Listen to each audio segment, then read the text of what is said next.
Hi, I'm Jess. And I'm Kassidy. And we're two 21-year-olds from Canada. And it's our turn to tell you our side of the story. We're going to give you some tips and tricks on all things to do with concerts and tours. And show you what it's really like to be a fangirl. Stay tuned and we'll show you the ins and the outs of this lifestyle. And tell you some interesting stories along the way. Because it's finally our turn. Hello guys, and welcome to another episode of Our Turn, the podcast. It is episode 5. Which is really exciting. It's been a full month. Very exciting. I don't know, happy I think with we're the getting way- better at it too. Yeah, I feel like it's definitely getting a lot easier to manage to figure out what we're doing. Yeah. But yeah. Yeah. I hope you guys have been enjoying it so far. We've had quite a bit of fun filming it, so it's been We really have. been fun. But something that's not fun is actually the thing we're talking about today. Yeah. Talking about some stereotypes to do with being a fangirl, which I mean, There's this like preconceived thing, like someone says they're a fangirl or doesn't even say it, but they're like, oh, well, you do this and you do this, but like yeah. in reality that's not what it is. Not at all. And there's so many things that like people just assume, and they're not like that whatsoever, but they just assume that's kind of the way everybody's like, that everyone's, you know, immature and stupid and crazy, and it's really not that. So we're going to talk about some of those today. Yeah. And share kind of our story and what we've been through. And Yeah, because growing up, we were fangirls, but it wasn't necessarily always seen as a good thing to people, so we always tried to hide it from people, right? Yeah, like I got that label in grade 7 as being the Justin Bieber fangirl, and at first it was fine, and then it became into a very toxic, negative thing in my life to be known as. People bullied me. I got harassed on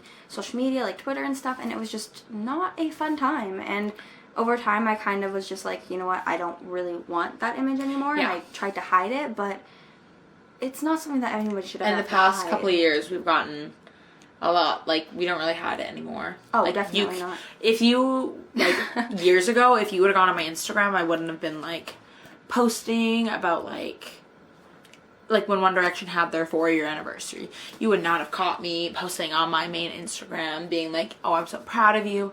But now I'm at the point where, like, anniversaries or birthdays. I'm like, oh yeah, happy birthday. Like, cool.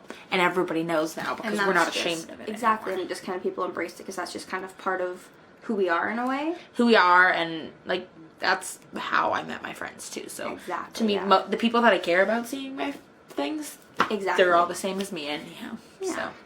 So those are the things that we are, but the things that we aren't, let's talk about those stereotypes. The first one is that we're all, like, very young and immature, like 12-year-old girls. Like, exactly. Someone will be like, oh, like, fangirls, like, they're all, like, young 12, 13 cupcakes, but, like, that's not I'm gonna be 22 soon. Yeah, like, it's... So is she... We're not like children. Like, we were at one point. Yeah, like, everybody is going to be a 12-year-old girl. Well, I mean, not everyone's going to be a 12-year-old girl, but... Everyone's going to be 12 years old at one point. Exactly, and it's like, that's kind of just the way it is. And so, obviously, when you're young and you're 12 and 13, you're going to be more immature. And that's kind of just part of growing up. But as you grow up, people still think... Exactly. You're a 12-year-old girl, a young girl... obsessing over things, but like, people mature, people grow up, things change. It doesn't always stay like that. So you kind of have to take that into account, and I feel like that kind of just gets looked over a lot of times. It just looks kind of doesn't people like, wow, that wasn't worded correctly, but I feel like people just don't even like, they don't even think about it.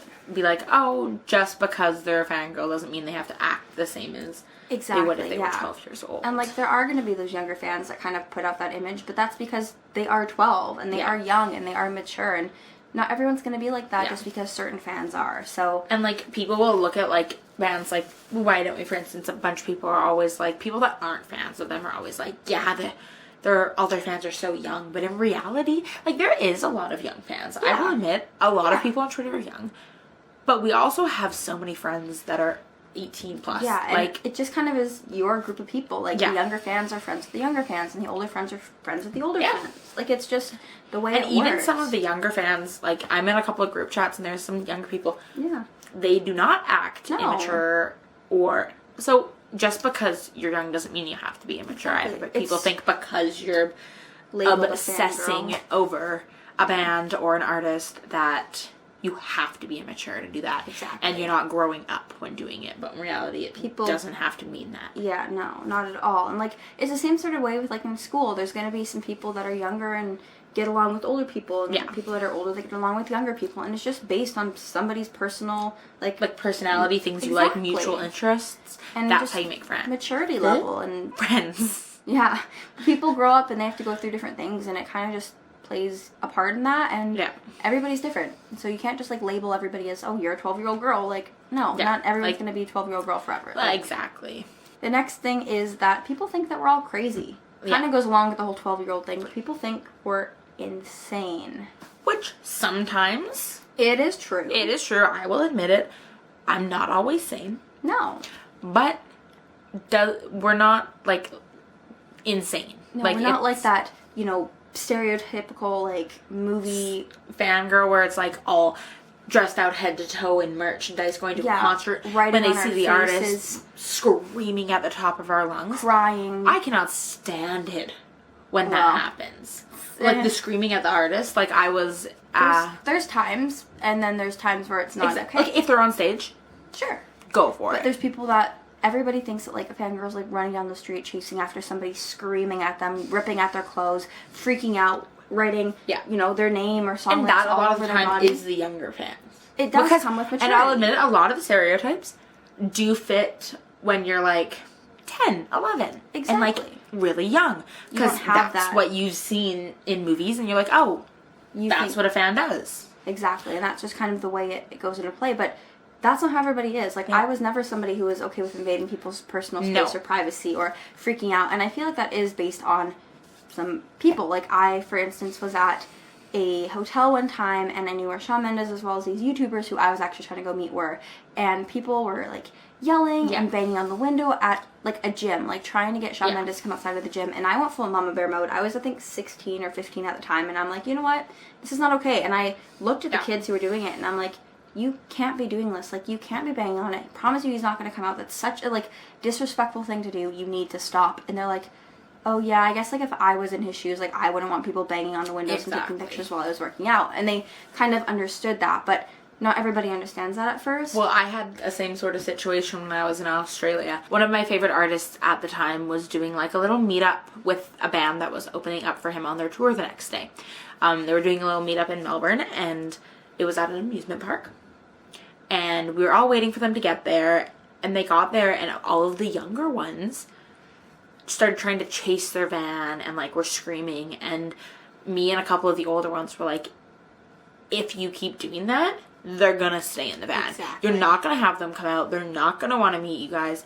You have to respect them like you want them to respect you. Exactly. You can't have to have that respect for one another, otherwise it's not going to work well. And I feel like as we've been through stuff, we've kind of realized the do's and the don'ts of certain things. Oh, and 100%. Again, comes along with maturity, and that's why it's always nice to have those older fans at venues. Like, when I was younger, to have those older people that you can kind of look to for, like, guidance in a way.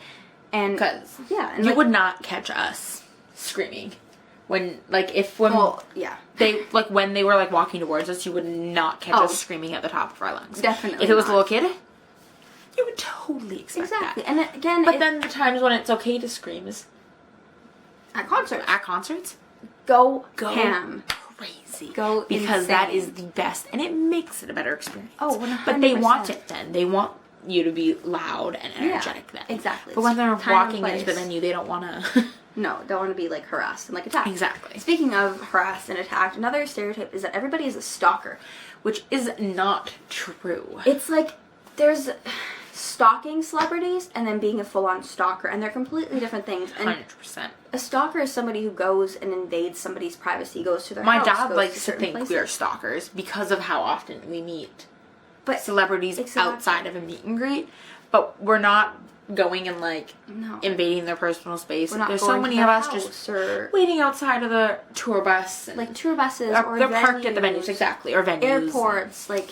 Stuff like that, where it's a public place. Certain, like, hotels, for instance. Yeah. Certain ones, like... It's fine. Like, that's not being a stalker. You're giving them their personal space. You're not being disrespectful. I can't stop right now. And you have to respect that. Exactly. That's fine.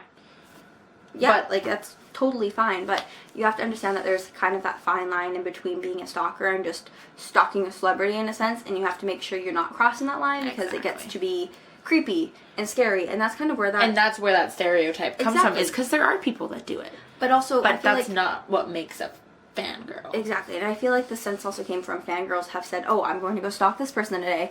And, like, I've said that before, too. Oh, so, like, 100%, but it's... stalking Johnny Depp, and we go to a movie set and we try and find him. But it's because we're going to the movie set, or we're not actually stalking.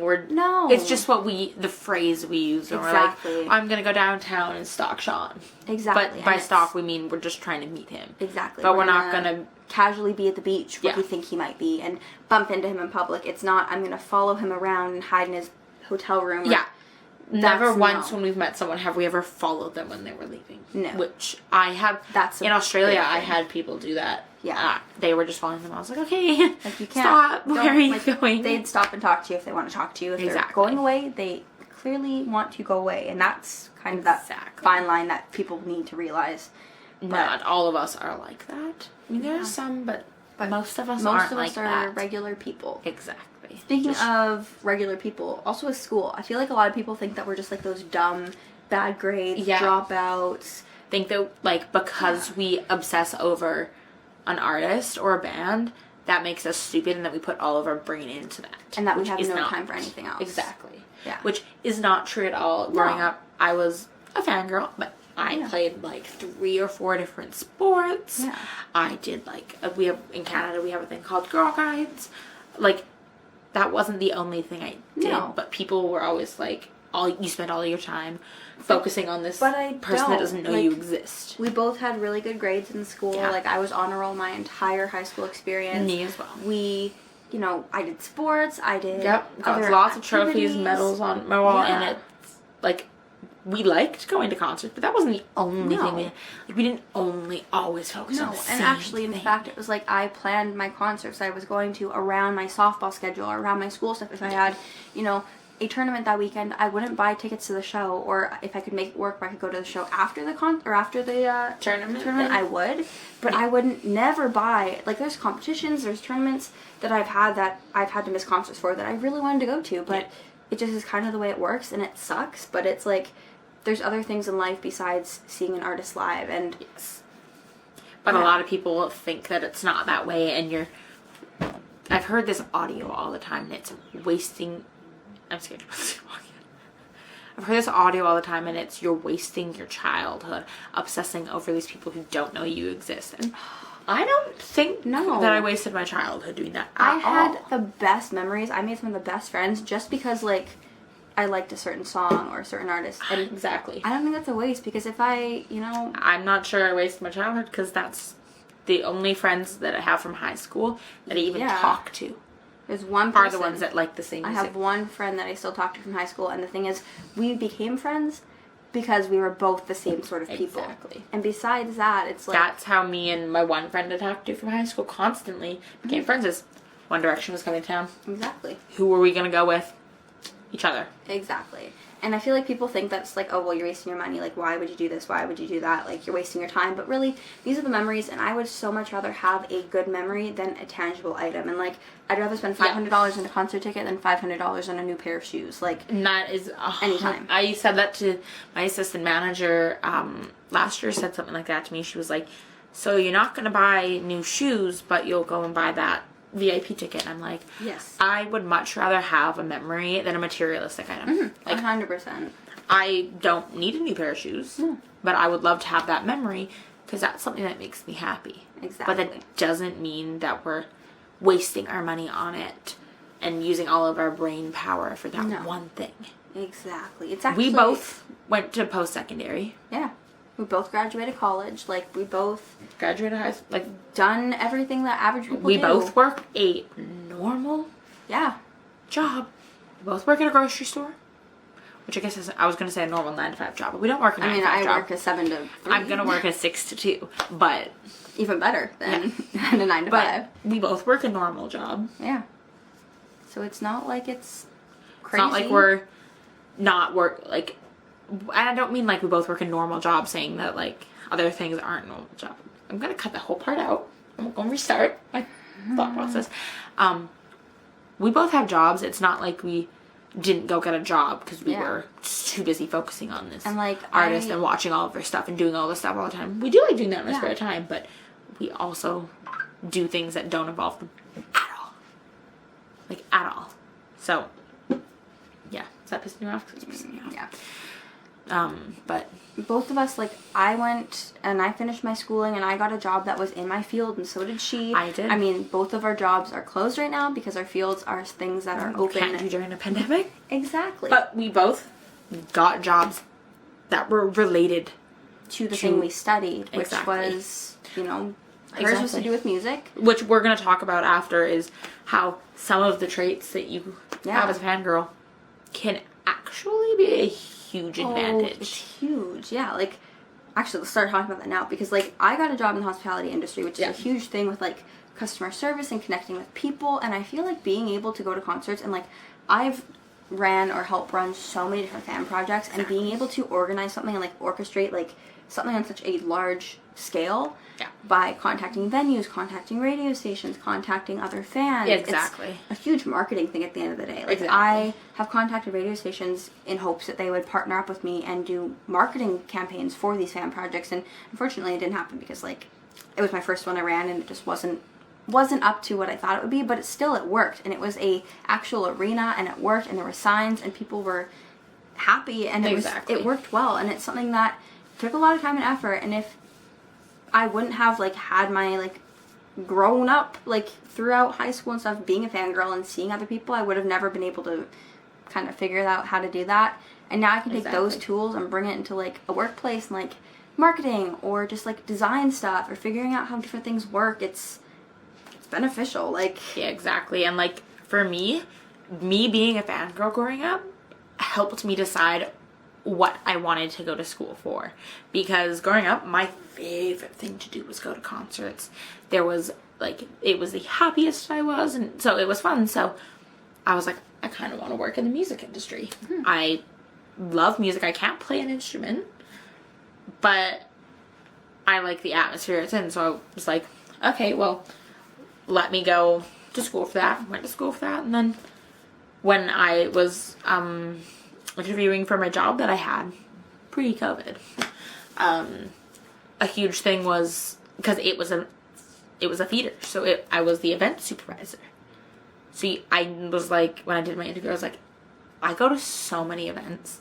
I know ways to make things better. I know what like to do and what not to do, because going into venues, there are so many things venues do, and you're like, oh, it's like, why would you do that? Like, that doesn't make sense. So when you're setting up lines and stuff, I'm like, actually, this is going to be the easiest way to do a GA show. Exactly. Because I was told how to do a GA show when we had our first one. I was like, that's not a good idea. As a patron, that's not how you do it. Like, that's not it. No. We don't have meet and greets at our thing very often, but the few that we did have, they were like, I think you should go and run that one. You seem to know what you're doing. And I'm like, yeah. That's my thing. You need to know how to run a meet and greet. I've got you. Yeah. And even in school. Yeah.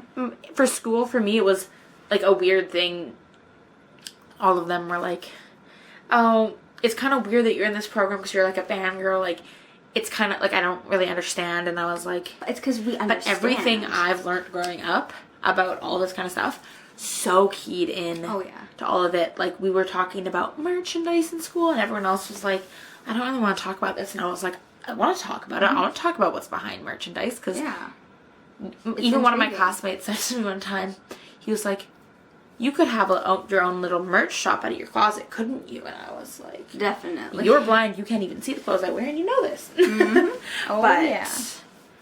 So, yeah, it's definitely beneficial. It's so beneficial. You learn things that you can use in everyday life, and, like, you learn things you can put on a resume too. You don't even have to use the wording. Like, you can use professional wording and put it on a resume, but it's something that you learned doing. Like, I did a fan project or organized a marketing project. Exactly. Like I was able to get this huge group of people together to do something. Exactly. And orchestrate something. We were actually able to go into a venue early one time to, like, do a bunch of stuff. So, like, my communication skills. Oh, yeah, have for sure. So much better. Yeah, the amount of times that we've, like, emailed venues or emailed, like, security or just different people on people's teams. Exactly. And gotten stuff approved. Like, when we did our fan project for Why Don't We Spring Tour in Seattle, I contacted the venue because I wanted to make sure. I contacted the venue. I emailed them. Oh, I called them. Yeah, I know. I emailed them.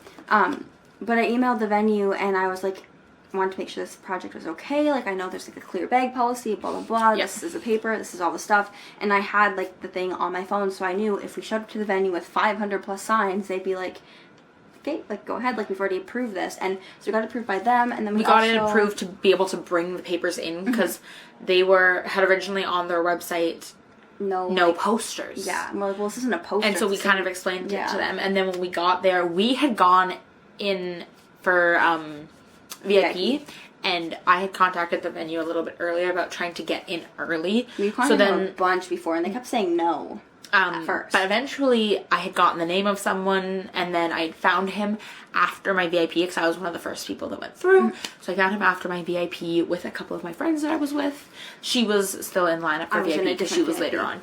But I found him, and he was like, yeah, no problem, go to this person at the bar, told him my name, and went and found him, and I was like, oh, I can't remember his name. I was like, oh, he said we could go in early and just start putting signs on the chairs. And we got, I think it was a group of like 6 of us, and then a couple of moms. Yeah. And we were just putting our posters and sticky notes on every chair, and it's so much easier doing that. My Jack and Jack one, I was able to just, it was a GA show, so I was able to just go down the line, and then the last person I'd given it to, I was like, as you're going in, can you just take one and pass it back? So for GA shows, it's a little bit easier doing it that way, but for like a seated show, if you can get in early and just place it on the seat, it definitely helps. And not gonna lie, most venues are probably going to say no. It's definitely who you know, and we were very fortunate that we contacted somebody part of Why Don't We's team, and he was like, we got you guys, and he definitely helped a lot, and we're like, so thank you, John. But yeah, it's just I don't know, you learn how to word things better too. Like, I hate talking on the phone. Can't stand it. But because I've had to do it with, like, Ticketmaster so many times, no. Stop. Because I had to do it with Ticketmaster so many times, if someone calls with, like, something, I have no problem talking on the phone now. Yeah. Well, there's a gray area. But most of the time it works out well. I can talk on the phone a bit more now, because doing it for something I was passionate about makes it so much easier. Exactly. Yeah. But I think that's probably it for this episode. Yeah. I know this one wasn't very long today, but or at least it might have been long. I'm not really sure. We're still good.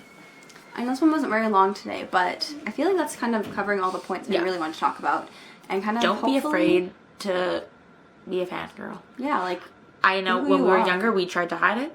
Don't. It's a good thing. And honestly, being 100% honest here, it is so much easier to not hide it, because once people know, it's like they kind of get over that hump. It's just that initial, like, oh, haha, I'm making fun of you. But if you just, like, embrace it and accept it, people are so much more like, oh, okay, whatever. But, like, if you try and hide it, then it becomes...